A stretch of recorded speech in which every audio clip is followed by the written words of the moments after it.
O grupo de amigos Clara, Daniel, Júlia e Pedro estava cansado da rotina da cidade. Após semanas de trabalho estressante, Clara sugeriu uma viagem para um lugar isolado, onde poderia relaxar sem a interferência da tecnologia. Após horas de busca na internet, Daniel encontrou o lugar perfeito, um chalé antigo, no meio de uma floresta densa, afastado de tudo e todos. O que poderia ser mais relaxante? Pensaram eles. O chalé era uma casa de madeira, de 2 andares, com janelas grandes e um aspecto rústico que parecia saído de um filme de terror. Os comentários sobre o lugar foram poucos, mas elogiados, isolado e tranquilo, um refúgio da civilização. Ninguém mencionou o passado sombrio do lugar. Clara hesitou por um momento quando viu o preço extremamente baixo, mas os outros ficaram empolgados que a dúvida logo passou. E assim, com o carro carregado de provisões e expectativas, o grupo partiu rumo ao desconhecido. Durante a viagem, o clima era leve, com piadas e músicas tocando no rádio. Porém, ao se aproximarem da floresta, o céu ficou nublado e uma sensação de desconforto começou a se instalar. Árvores altas e escuras ladeavam a estrada estreita e o sinal de celular distante. Quando finalmente chegaram ao chalé, já estava escuro. Júlia, que sempre foi a mais sensível, sentiu um arrepio ao olhar para a casa. "Acho que deveríamos voltar", disse, meio brincando, mas com uma ponta de sinceridade. Pedro, o mais cético, riu e a tranquilizou. "É só sua imaginação." Mal sabiam que, ao cruzarem a porta, tinham selado seus destinos. O interior do chalé era tão rústico quanto o exterior. Móveis antigos, um cheiro de madeira envelhecida e o silêncio profundo da floresta ao redor criavam uma atmosfera peculiar. Daniel acendeu a lareira e logo todos ficaram sentados no sofá, relaxando. No entanto, Clara não conseguiu se livrar de uma sensação de que algo estava errado. As sombras projetadas pelo fogo simplesmente se movem de maneira estranha, como se houvesse algo nas paredes. Enquanto os amigos exploravam os quartos no andar de cima, Júlia encontrou uma velha caixa de madeira embaixo de uma das camas. Dentro, havia uma coleção de fotografias antigas de famílias que, aparentemente, passaram suas férias no chalé décadas atrás. Mas uma foto em particular chamou sua atenção. Mostrava uma família em frente ao chalé, todos sorriam, exceto a filha mais nova. Seus olhos olhavam o vazio. Júlia, que sempre foi fã de histórias de terror, decidiu mostrar uma foto sua aos outros.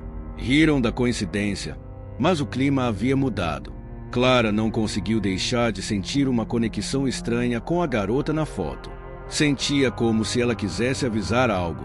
Naquela noite, enquanto todos dormiam, Clara ouviu um som de passos vindo do andar de baixo. Pensando ser um dos amigos, desceu as escadas para verificar. Quando chegou à sala, não havia ninguém. A lareira, que havia sido apagada antes de irem dormir, estava acesa, enquanto as chamas brilhavam intensamente. De repente, uma forte rajada de vento soprou pelas janelas fechadas, apagando a chama e deixando Clara no escuro total. Na manhã seguinte, Clara contou aos amigos sobre o que aconteceu durante a noite, mas ninguém levou a sério. Pedro, sempre racional, disse que o vento entrou provavelmente por alguma fresta. Tentando afastar o desconforto, todos decidiram explorar a área ao redor do chalé. A floresta era densa e misteriosa, com trilhas que desaparecem entre as árvores. Enquanto caminhavam, Júlia parou de repente, com os olhos fixos em algo entre as árvores. "Vocês viram aquilo?" perguntou, com sua voz trêmula. Ninguém havia visto nada, mas Júlia jurou ter visto uma figura sombria a observar. O grupo decidiu voltar ao chalé, mas o clima leve de antes havia desaparecido. O medo começou a tomar conta. Quando retornaram, a porta da frente estava aberta, mesmo que Clara tivesse certeza de ter trancado antes de sair. Algo havia mudado. Os móveis estavam fora do lugar, como se alguém ou algo tivesse andado pela casa enquanto eles estavam fora. Um cheiro forte de mofo tomou conta do ambiente, e Clara sentiu uma presença gelada ao seu lado. Durante a noite, Clara foi acordada por uma sombra parada na porta do quarto. A figura era alta e indistinta, mas os olhos brilhavam com uma luz opaca. Quando ela tentou gritar, a figura desapareceu. Tremendo de medo, Clara correu para acordar os outros, mas quando voltou, Pedro, Júlia e Daniel estavam dormindo profundamente, como se nada pudesse acordá-los. A maldição do chalé estava apenas começando a se revelar. Clara não conseguia mais dormir, atormentada pelas sombras e sussurros que pareciam segui-la a cada passo. Júlia, cada vez mais desconfiada, começou a procurar respostas. Enquanto os outros tentavam manter o clima leve, ela vasculhou todos os cantos do chalé em busca de pistas sobre o que realmente estava acontecendo. Foi então que Júlia encontrou um diário antigo escondido em uma parede solta, logo abaixo da escada. As páginas amareladas e gastas contavam a história de uma família que viveu ali há décadas. À medida que ela lia em voz alta, os rostos dos amigos ficaram sérios. O diário pertencia à mãe da garotinha da foto, a mesma que Júlia havia encontrado na caixa no dia anterior. A mulher descrevia como a família havia comprado o chalé para escapar da vida agitada da cidade, mas logo começaram a notar coisas estranhas. Sons de risadas infantis à noite, portas que se abriam sozinhas. O mais perturbador, a mudança de comportamento de sua filha mais nova, que passou a falar com amigos invisíveis e reclamar que eles não queriam que a família fosse embora. Os pais tentaram ignorar, até que a menina desapareceu misteriosamente durante a noite, sem deixar rastros. Clara ficou paralisada ao ouvir sobre o desaparecimento da criança. A sensação de ser observada aumentava, e ela começou a perceber que os acontecimentos do passado estavam se repetindo. Pedro, ainda tentando manter a calma, sugeriu que aquilo era apenas coincidência, mas Júlia sabia que não. Eles estavam envolvidos em algo muito maior e mais perigoso do que podiam imaginar. Naquela noite, os sussurros voltaram, mas desta vez não apenas para Clara. Todos acordaram com o som de risos infantis ecoando pela casa. Clara correu para o quarto de Daniel, mas ele estava imóvel, de olhos abertos, olhando fixamente para o teto. Ele começou a murmurar coisas sem sentido, como se estivesse possuído por uma força invisível. Quando finalmente voltou a si, Daniel não se lembrava de nada. Desesperados, decidiram que precisavam sair do chalé ao amanhecer. Mas uma neblina densa e assustadora envolveu toda a área, impossibilitando qualquer tentativa de fuga. Eles estavam presos, e a maldição do chalé parecia ter despertado completamente. Com a saída bloqueada pela névoa sinistra, o grupo percebeu que a única opção era tentar desvendar os segredos do chalé. Clara insistiu que havia uma conexão entre o diário, a garotinha da foto e o que estava acontecendo com eles. Pedro, embora ainda relutante em acreditar em algo sobrenatural, não tinha outra escolha senão seguir o grupo em busca de respostas. Voltaram ao diário. Havia uma passagem final que Júlia não lera antes, escrita com pressa e rabiscada, quase ilegível: o sacrifício. Eles querem o sacrifício. Só assim estaremos livres. A palavra sacrifício deixou todos gelados. O que isso significava? Eles começavam a perceber estarem sendo levados para o mesmo destino trágico da família anterior.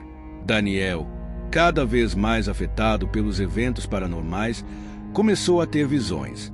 Ele via a garotinha da foto correndo pelos corredores do chalé, mas sempre que tentava segui-la, ela desaparecia em uma neblina fria. Certa noite, ele a seguiu até o porão, que até então ninguém havia explorado. Ao descerem para o porão, o grupo descobriu um espaço claustrofóbico, coberto por raízes e umidade. No chão, havia marcas de velas e símbolos desenhados na terra, como se um ritual tivesse sido realizado ali. No centro do porão, uma pequena caixa de madeira chamava a atenção. Com receio, Clara abriu a caixa e encontrou um medalhão antigo, envolto em sangue seco. De repente, uma onda de frio intenso varreu o porão, e Clara desmaiou, como se algo tivesse se apoderado dela. Ao acordar, Clara parecia diferente. Ela olhou para os amigos com um olhar vazio e começou a murmurar sobre eles e o sacrifício. Agora, estava claro que a maldição havia tomado o controle dela.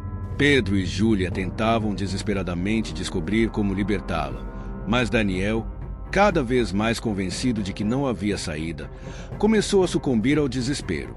As vozes, as sombras e os risos infantis se intensificaram, e o chalé parecia ganhar vida própria.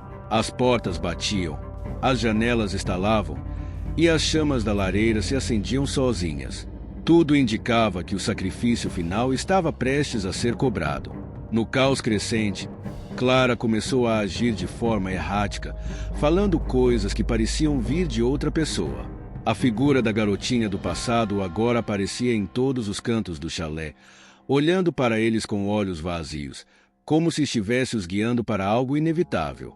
Júlia, em uma tentativa desesperada de salvar Clara, começou a estudar os símbolos no porão, tentando descobrir como quebrar a maldição. Foi então que eles encontraram um pedaço rasgado do diário, escondido atrás de uma estante. A última anotação revelava um detalhe sinistro. A criança não era a vítima, mas o veículo. A maldição consome a alma mais pura, deixando apenas escuridão. O sacrifício que a maldição exigia não era dos adultos, mas de alguém inocente. A maldição queria Clara, a mais sensível do grupo.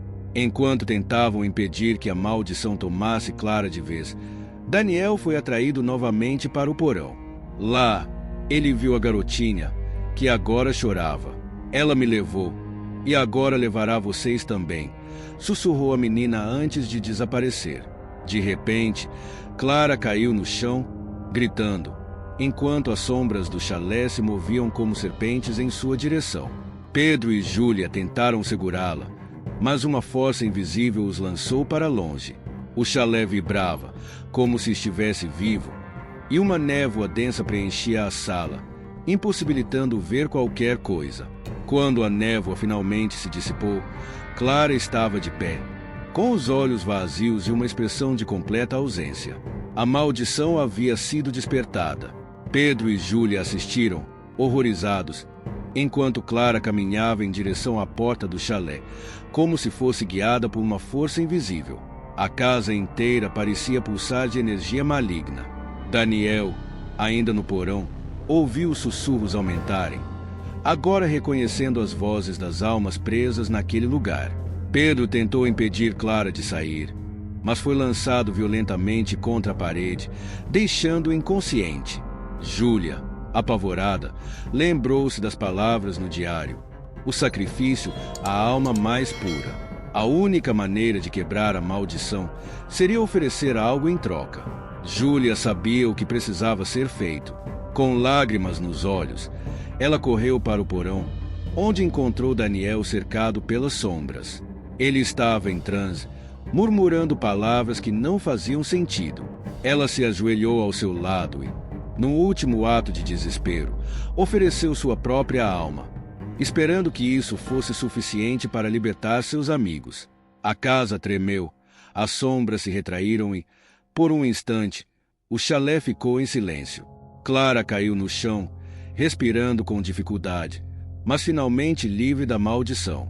Júlia, no entanto, desapareceu, deixando apenas um eco de sua voz nos corredores vazios. A maldição havia sido quebrada, mas a um custo terrível.